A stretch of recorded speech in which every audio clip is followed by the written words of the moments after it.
माशाल्लाह सर, आज मंडी में पंजाब पाकिस्तान का सबसे बड़ा बछड़ा पहुंचा जिसका जिंदा वजन 25 मन के करीब है।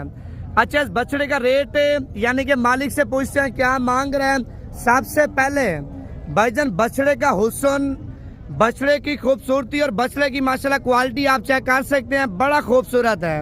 अच्छा, इसकी कीमत पूछते हैं। सबसे पहले यार जिन लोगों ने अभी तक लाइक नहीं किया जल्दी से लाइक करके फेसबुक पेज को आप लाजमी फॉलो कर लें ताकि मजीद इससे भी अच्छे शौक आपको नवीद गोट फार्म की तरफ से कराते रहें।